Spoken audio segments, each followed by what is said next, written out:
রাজ্যের বিরোধী দলনেতা হলেন ঋতব্রত বন্দ্যোপাধ্যায় এবং অন্যদিকে ডেপুটি লিডার হিসেবে থাকছেন চারজন বিধায়কের নাম সন্দীপন সাহা, শিউলি সাহা, জাভেদ খান এবং সাবিনা ইয়াসমিন। মুখ্য সচেতক হলেন সৈয়দ আকরুজ্জামান। ঋতব্রত আকরুজ্জামানকে সমর্থন 58 জন বিধায়কের। খুলে দেওয়া হলো বিরোধী দলনেতার ঘরও। ইতিমধ্যে আপনাদের জানাবো রাজ্যের বিরোধী দলনেতা হলেন ঋতব্রত বন্দ্যোপাধ্যায়। ঠিক কি জানিয়েছেন ঋতব্রত বন্দ্যোপাধ্যায়, শোনাবো।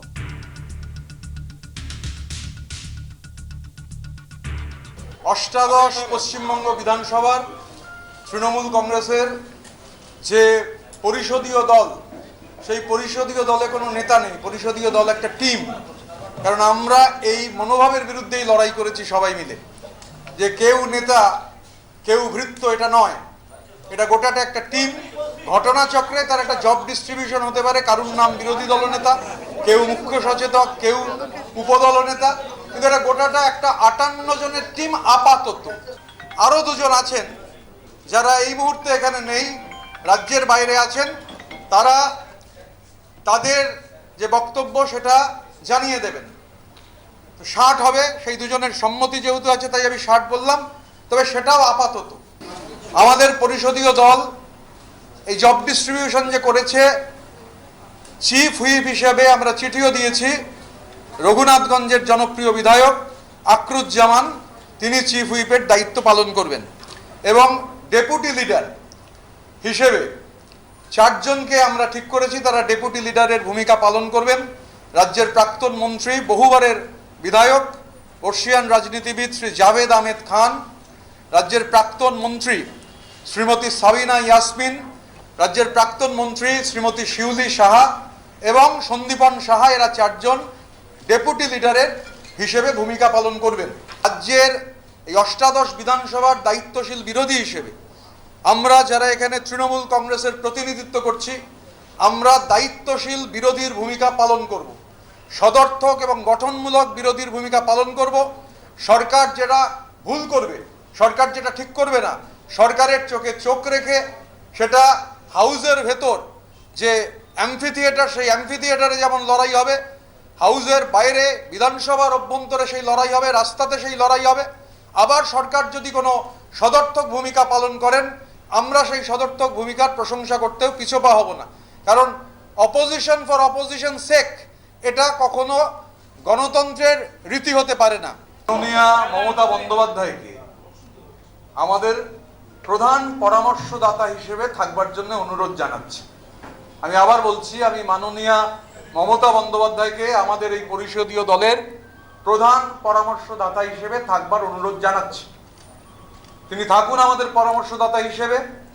আমরা নিশ্চিতভাবে তার পরামর্শ পেলে আমরা গঠনমূলক এবং সদর্থক বিরোধীর ভূমিকা ভালোভাবে পালন করতে পারবো, এ নিয়ে কোনো সংশয় নেই। তিনি থাকুন আমাদের পরামর্শদাতা হিসেবে, আমরা তার কাছে অনুরোধ জানাই। এবং আমরা যে কথা শুরুতেই বলেছি, যে আমরা এই বিধানসভার অভ্যন্তরে সদর্থক এবং গঠনমূলক বিরোধীর ভূমিকা পালন করব। বিজেপির সঙ্গে চোখে চোখ রেখে আমরা কোনো অবস্থায় কোনো বিলে যখন ভোট হবে, আমাদের যদি মনে হয় আমরা বিলের বিরুদ্ধে ভোট দেবো, তো বিলের বিরুদ্ধে ভোট দেবো। ওয়াকআউট করে অন্য কাউকে সুযোগ সুবিধা করে দেবো না। বিজেপি বিরোধিতার প্রশ্নে আমি আবারও বলছি যে হয় বিলকে সমর্থন দেবো বা বিলকে বিরোধিতা করবো, কিন্তু এই অবস্থা হবে না যে ওয়াকআউট করে গিয়ে অ্যাবসলিউট নাম্বার কমিয়ে দেবো। এটা এই রাজনীতি আমরা করব না। কথায় কথায় ওয়াকআউট অ্যাকচুয়ালি এই কানে কানে গুজগুজ করছে, কানে কানে ফুসফুস করছে, করতে করতে হঠাৎ করে শুনছি যে বিষয়ে নির্দিষ্ট অবস্থান, ক্লিয়ার অবস্থান, সেই বিষয়ে বলছে ওয়াকআউট করতে হবে। আমি তো প্রতিবাদ করেছি সেখানে, যে ওয়াকআউট করা মানে হচ্ছে অ্যাবসলিউট নাম্বার কমিয়ে দেয়া। ওয়াকআউট করা মানে তাহলে বিজেপির সুবিধা হয়ে যাবে। আমি ক্লিয়ারলি বলেছি, এর মধ্যে তো কোনো রাগডাক গুড়গুড় নেই যে এটা অবস্থান নেওয়া যাবে না। আমরা বিজেপির সুবিধা হয় এমন 1 ইঞ্চি কোনো অবস্থান নেব না। বিজেপি সুবিধে পেতে পারে, 1 ইঞ্চি কোনো অবস্থান নেব না। আমার ব্যক্তিগত অভিজ্ঞতা, বিলে ওয়াকআউট করার মানে হচ্ছে, ধরুন আপনি কোনো ইলেকশনে ভোট দেবেন না, আরে ভোট না দেওয়ার মানে হচ্ছে হয় আপনাকে পক্ষে দিতে হবে বা বিপক্ষে দিতে হবে। আপনি অ্যাবস্টেনও করতে পারেন, কিন্তু ভোট না দেওয়ার অর্থ হচ্ছে আপনি রুলিং ডিসপেনসেশনকে হেল্প করছেন। আমরা বিজেপিকে 1 ইঞ্চি রাজনৈতিক জায়গা ছাড়বো না। মমতা বন্দ্যোপাধ্যায়কেই আমরা পরামর্শদাতা চাইব বললেন তৃণমূলের মুখ্য সচেতক সৈয়দ আকরুজ্জামান। কি জানিয়েছেন শোনাবো। আমরা এখানে যারা আছি সকলেই তৃণমূলের বিধায়ক। আমাদের নেত্রী মমতা ব্যানার্জি, আমরা মমতা যে নেত্রীবাণী শ্রদ্ধা করি, এই নিয়ে আমাদের কোনো ডাউট নেই। আজকে আমাদের এই জায়গায় আসতে হলো কেন? আমাদের নেত্রী আমাদের দুইবার ডেকেছে, আমরা সমস্ত বিধায়ক সেখানে গেছি, কিন্তু সঠিকভাবে আমাদের পরিষদ দল নেতা সেখান থেকে তারা যে প্রসেসে করতে হয় সেখানে ব্যর্থ হয়েছে। তৃণমূল কংগ্রেস আজকে বাজারে হাস্যের কৌতুক হয়ে দাঁড়িয়েছে যে তৃণমূল একটা বৃহত্তম রাজনৈতিক দল, যে দল পরিষদীয় রীতিনীতি জানে না, কিভাবে তাদের দলনেতা অর্থাৎ পরিষদ দলনেতা করতে হয় সেখানে ব্যর্থ হয়েছে। তখন আমরা তৃণমূলের বিধায়কেরা এগিয়ে এসে তৃণমূলের মুখ রক্ষা করার জন্য আমরা বিধানসভা পরিষদীয় দলের সমস্ত রীতিনীতিকে মান্যতা দিয়ে আমাদের পরিষদ দলনেতা সহ যে দপ্তরগুলো সরকারে বন্টন করা হয়, আমরা এখানে স্পিকার সহ বিধানসভার সচিবালয়কে জমা দিয়েছি। ওনারা সেটা পরীক্ষা নিরীক্ষা করে মান্যতা দিয়ে আমাদের স্বীকৃতি দিয়েছেন। আমরা আমাদের নেত্রী মমতা ব্যানার্জির কাছে আমাদের আবেদন, আমাদের এই পরিষদ দলকে উনি স্বীকৃতি দিয়ে আমাদের অ্যাডভাইস হিসাবে উনি আমাদের পরিচালনা করুন, ওনাকে আমরা নেত্রী হিসাবে মান্যতা দেবো। এটা আপনাদের মাধ্যমে পরিষ্কার বাংলার মানুষের কাছে জানিয়ে দিতে চাই। বিধানসভার উপদলনেতা সন্দীপন সাহা কি জানিয়েছেন শোনাবো।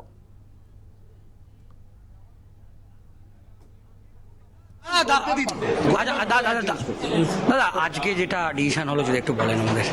আজকে আমরা একটা চিঠি দিয়েছিলাম 2/3 বেশি বিধায়কদেরকে নিয়ে, ঋতব্রত ব্যানার্জি এলওপি এবং আকরুজ্জামান চিফ হুইপ। এলওপির ঘর অ্যালট হয়ে গেছে, এলওপি সেখানে বসে রয়েছে চেয়ারে, এটাই আমাদের নৈতিক জয়। বাকি যারা যে বিধায়করা রইল তাহলে তাদের হ্যাঁ, আপনারা বিরোধী দলের মর্যাদা পেলেন, বাকি যারা রইল তাদের বোধোদয় হোক, এটাই চাইবো। আর মমতা বন্দ্যোপাধ্যায়ের তো নামান্তর রয়েছে চিঠিতে, আপনারা সেই বিষয়ে কি উনি মমতা ব্যানার্জি অ্যাডভাইজার হিসেবে থাকুক না, পথপ্রদর্শক হিসেবে থাকুক। আর বিধানসভায় এই যে 2/3 বেশি বিধায়করা আজকে এই মর্মে চিঠি দিয়েছে, তারা বিধানসভায় কাজ করবেন ঋতব্রত এবং আকরুজ্জামানের নেতৃত্বে। অন্যদিকে উপদলনেতা শিউলি সাহা তিনি কি জানিয়েছেন শোনাবো। দেখুন, ঋতব্রত বন্দ্যোপাধ্যায় তৃণমূল কংগ্রেসের, তিনি রাজ্যসভায় গেছেন, পাঠিয়েছিলেন, নেত্রী পাঠিয়েছিলেন। আইএনটিটিসির রাজ্য সভাপতি নেত্রী করেছেন। উলুবেড়িয়ায় তিনি এমএলএ জিতেছেন, ক্যান্ডিডেট দিদি করেছেন, নেত্রী করেছেন। আজকে প্রশ্ন এলে তো ঠিক নয়। কোথাও কি অভিষেক ব্যানার্জি লিডারশিপ সমস্যা হয়ে উঠছিল ওনার ডিসিশন? এটুকু বুঝেছি যে আমরা দিদিকে দেখে যে শুরু করেছিলাম, সেই 2006-এ আমি ক্যান্ডিডেট ছিলাম, তখন থেকে চলছি।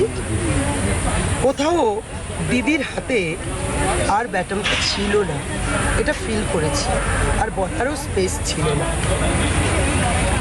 এটা খুব ক্লিয়ার। আমার খুব আর যার কথা বলছেন আপনারা, তার সঙ্গে আমার এই 15 বছরের বিধায়ক হয়েছি, আমি একদিনও 1:1 কথা বলার সুযোগ পাইনি। তার পিএকে অষ্টাদশ বিধানসভার সঙ্গে অভিষেক বন্দ্যোপাধ্যায়ের কোনো সম্পর্ক নেই। অভিষেকের সংগঠনে সং আছে, গঠন নেই, এমনটাই বলেছেন বিরোধী দলনেতা ঋতব্রত বন্দ্যোপাধ্যায়। ঠিকই জানিয়েছেন শোনাবো। অনেকে জিজ্ঞাসা করছিলেন যে অভিষেক বন্দ্যোপাধ্যায়ের কি একটা চিঠির কথা। এই অষ্টাদশ পশ্চিমবঙ্গ বিধানসভার সঙ্গে অভিষেক বন্দ্যোপাধ্যায়ের কোনো সম্পর্ক নেই। অভিষেক বন্দ্যোপাধ্যায়ের সঙ্গে অষ্টাদশ পশ্চিমবঙ্গ বিধানসভার দূর দূরান্তের কোনো সম্পর্ক নেই। আমরা তৃণমূল কংগ্রেসের প্রতীকে 80 জন বিধায়ক তারা নির্বাচিত হয়েছেন, তার মধ্যে 60 জন বিধায়ক আপাতত মনে করেছেন রীতিনীতি মেনে যে এটাই হচ্ছে এই অষ্টাদশ বিধানসভার ভেতরে প্রিন্সিপাল অপোজিশন। আমাদের এই পরিষদীয় দলের সঙ্গে অভিষেক বন্দ্যোপাধ্যায়ের দূর দূরান্ত তক কোনো সম্পর্ক নেই। কি করে থাকবে? উনি তো আমাদের পরিষদীয় দলের কেউ নন। আমাদের পরিষদীয় দলের 3 ভাগের 2 ভাগ বিধায়ক আমাদের এই পরিষদীয় দল ঠিক করে তা মাননীয় স্পিকারকে দিয়েছিলেন। স্পিকার, মাননীয় স্পিকার তাতে সম্মতি জানিয়েছেন। অভিষেক বন্দ্যোপাধ্যায়ের সঙ্গে আমাদের পরিষদীয় দলের কোনো ধরনের সম্পর্ক নেই। আর আমাদের, আমি তো শুরুতেই বললাম, আমাদের গোটা মোটোটাই হচ্ছে কালেকটিভিজম। অভিষেক বন্দ্যোপাধ্যায় আর কালেকটিভিজম এই দুটো 180 ডিগ্রি উল্টো দিকের দুটো শব্দ। অভিষেক বন্দ্যোপাধ্যায়ের নেতৃত্বে ওই যে আপনি বললেন সংগঠন, সং আছে, গঠন নেই। अभिषेक बनर्जी का कोई भूमिका ही नहीं रहेगी। उनका साथ ये हमारा लेजिस्लेटिव पार्टी का कोई संबंध ही नहीं है। उनके साथ आवाम का भी कोई संबंध नहीं है। दूर दूर तक बंगाल का आवाम का कोई संबंध नहीं है। अगर संबंध होता तो 26 दिन छुपे नहीं रहते थे, निकल कर आते थे। जैसे चोरों को पीटा जाता है ऐसा पीटा गया। फिर बोल रहे थे वहाँ पिकनिक खाने के बाद ये बोला गया कि आवाम है, तो जहाँ तक सिक्योरिटी का सवाल है, आवाम सिक्योरिटी का इंतजाम करेगा। इधर सब समर मुखर्जी जैसे आदमी हैं, अकरुज्जमान है, यहाँ पर जावेद खान है, किसी का भी पायलट नहीं। सिक्योरिटी भी लिमिटेड है, 1 या 2। हम लोग कोई भी स्टेट गवर्नमेंट से भी सेंट्रल गवर्नमेंट से भी कोई सिक्योरिटी मांगे नहीं है।